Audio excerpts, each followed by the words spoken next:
All right, welcome back. So, plans for a 13-storey mosque Islamic centre in North London have sparked controversy amongst the local community.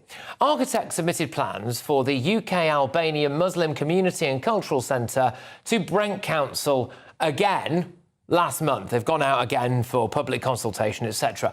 The proposal involves demolishing the organisation's existing 2-storey building and replacing it with a 13-storey tower holding a communal religious space, community centre and offices.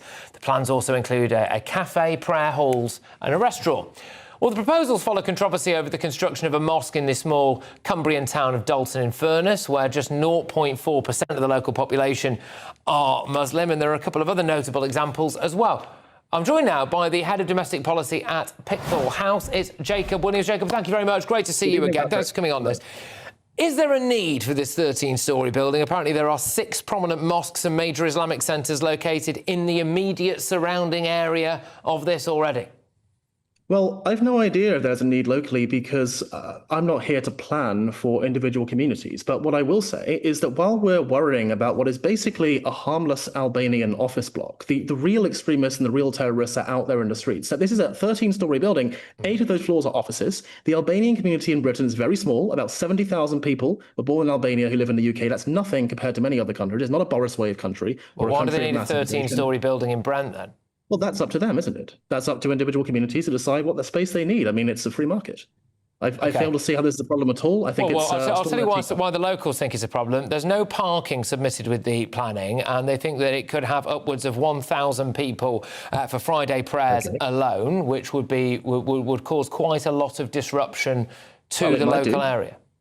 That's up to the local council to decide. I mean, they can just accept or reject it like any other ordinary planning application if parking is going to be an issue. This is a question of logistics. It's not an Islamist takeover. The last people likely to launch such a takeover are the Albanian community. The imam of this mosque is on record as condemning Wahhabi strains of Islam and defending a moderate interpretation. This is not a threat to the country. It's a logistical issue about parking. I think some people look at the scale of these things, a little bit like they did with the, and do, in fact, with Cumbrian mosque there.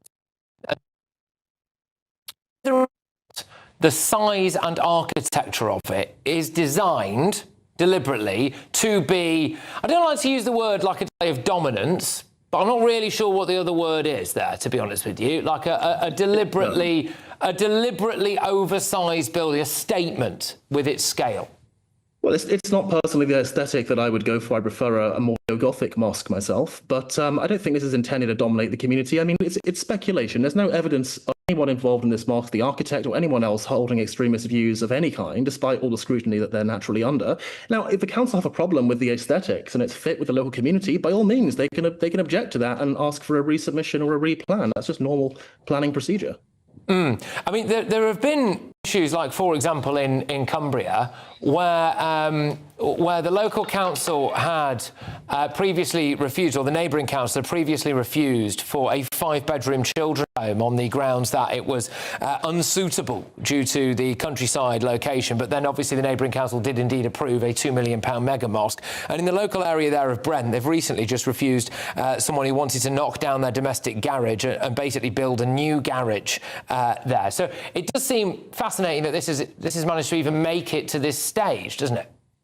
Well, yeah, it's the beauty of local democracy, and it's rather remarkable that with 0.4% Muslim population, they managed to take over the local council already. I mean, this is just local councils, being eccentric. Is it, or is it fear of offence?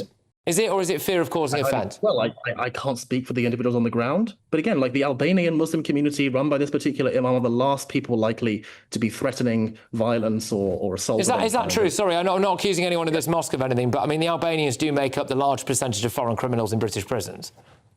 Yes, but they're not Islamist extremists. They're more likely to be drug dealers or petty criminals. And those are perfectly good reasons to deport somebody if they're not a British citizen. But this is not a question of Albanian Muslims trying to take over Britain and turn it into an Islamic state. OK. All right, Jacob, thank you very much. I do always really appreciate you coming on. I do enjoy our chats. It's Jacob Williams there, the head of domestic policy at Pickthall House.